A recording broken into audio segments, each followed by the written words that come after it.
Spain's prosecution is requesting a total of 214 years in prison for members of the former government, the former speaker, social activists, and police leadership for their role in the independence referendum. Hello, and welcome to Catalan News.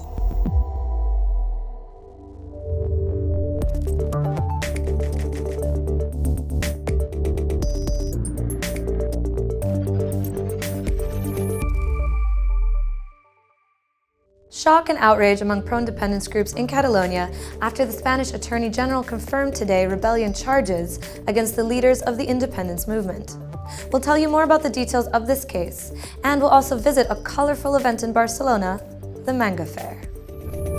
Organizing a referendum on independence, protesting in the streets, or not doing enough to stop this are some of the Spanish prosecution's arguments for proposing that 9 members of the former Catalan government, the former speaker, 2 activists, and 4 police heads go to prison. Former Vice President Oriol Junqueras was sent to prison exactly 1 year ago. And today we learned that the prosecution wants him to spend 25 years behind bars for rebellion. 2 activists, Jordi Sánchez and Jordi Cuixart, were recommended 17 years, the same as former Speaker Carme Forcadell. 5 other ministers, Turull, Rull, Romeva, Forn, and Bassa, were recommended 16 years.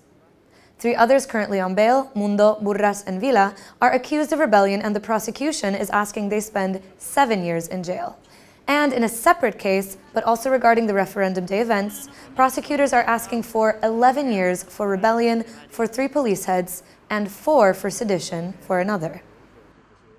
Our colleague Alan Ruiz has been following today's political reactions to the news of recommended prison sentences. Alan, what are the implications of these announcements? There is perhaps no single issue as important to pro-independence parties in Catalonia as the imprisonment of their leaders, and today's announcement from Spain's public prosecutor could have major implications. The prosecutor confirmed the accusations of rebellion, the most serious offense for which pro-independence leaders are being accused, and also requested prison sentences of up to 25 years in jail. The announcement was met with anger by pro-independence parties. The Catalan president, Quim Torra, even accused his Spanish counterpart, Pedro Sánchez, of being complicit in the repression against Catalan leaders. But the criticism for Pedro Sánchez also came from the other side. The Unionist Ciutadans and PP criticized him because the Solicitor General, which represents the Spanish government in this case, ruled out the crime of rebellion and requested prison sentences for the lesser offenses of sedition and misuse of public funds. Pedro Sánchez is therefore in the crossfire, and this could have major implications for Spain.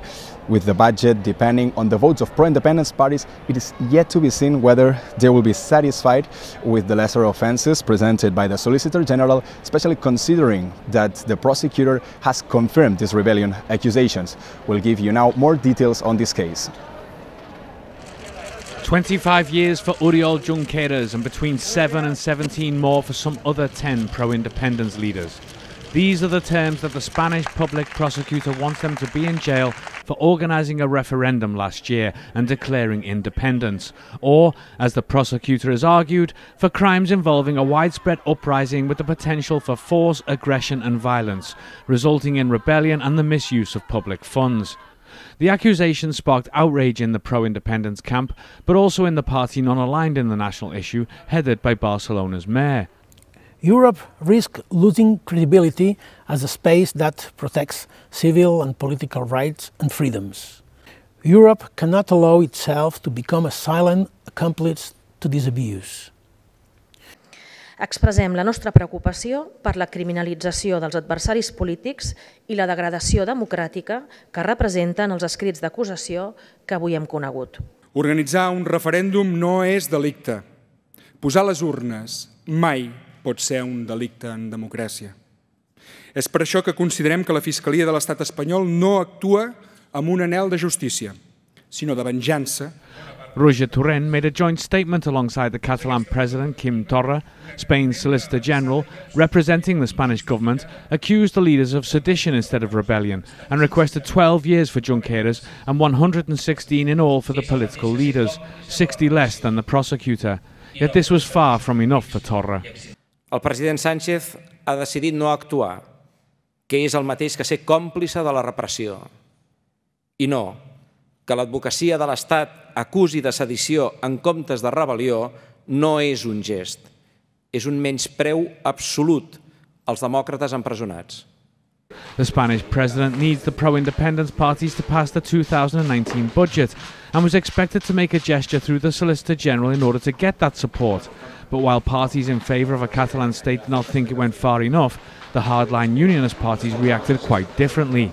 Las llamadas que habrá hecho el señor Sánchez o su gobierno o la ministra para que hoy la abogacía del Estado haya rebajado la pena que pide la Fiscalía para los golpistas en Catalunya. Yet the socialists didn't accept the accusations. Crec que no hi ha hagut cap gest, crec que és un error qui els planteja i a més no està en la mà del govern de fer-los. After these proposed sentences, the chances for constructive dialogue between the governments of Spain and Catalonia seem slimmer than ever.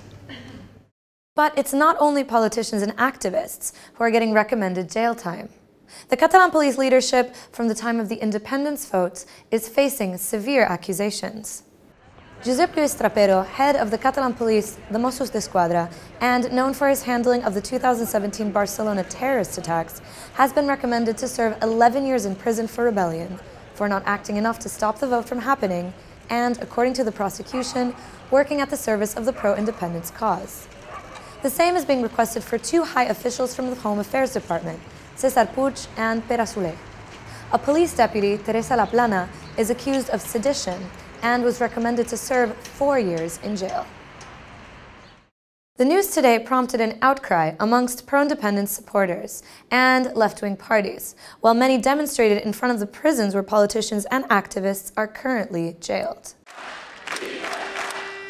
In front of 3 prisons from around the country, where politicians and activists are being held, hundreds asked for their release. And this on a day that is also symbolically important. Exactly 1 year ago, they were jailed for the first time. Some of them have already been behind bars for a full year. Moving on now, do you like Japanese-style popular culture, the quirky fantasy world of manga and anime? This week, Barcelona is hosting its very own annual Manga Fair. And today, we take you there to show you its main highlights. Even those who are unfamiliar with the term manga will probably have seen it.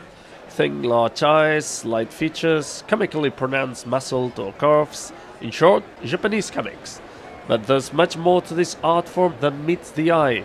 Every year, Barcelona holds its own fair dedicated to the genre, and it's time for the 24th Salon del Manga. At the fair Montjuic venue, the event is gunning for 150,000 visitors, keeping with last year's record attendance.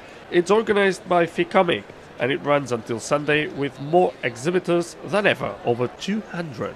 Throughout various areas there are stands to buy merchandise of all kinds, workshops and activities of every kind, and of course, photo ops all around. Special guests like illustrators of manga like Dragon Ball Z or Legend of Zelda are invited, and parents can take advantage of a new space called Manga Kids. Another novelty is called Japan Experience, combining tradition with modern elements. There are also plenty of exhibits. One is Living Japan for the very first time, called Language, Objects and Beasts. And it explores the blurred lines between animals and humans in graphic novels and in manga. But what makes the Manga Fair so special are the people, and fans often dedicate significant time and energy to it. For some, manga and its cousin anime define a childhood. For others, it's a way of life. But one thing is for sure, manga is here to stay.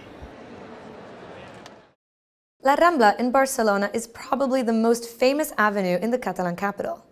And it's up for a big makeover due to start at the end of next year.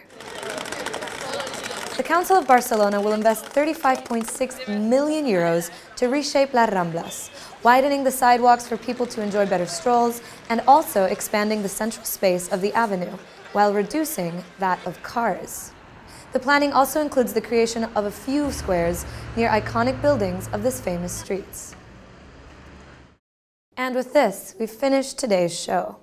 We leave you with footage of the entrance to the Ripoll Monastery in northern Catalonia, where a musical project is promoting concerts with some of the medieval instruments depicted there. Enjoy, and we'll see you right back here after the weekend.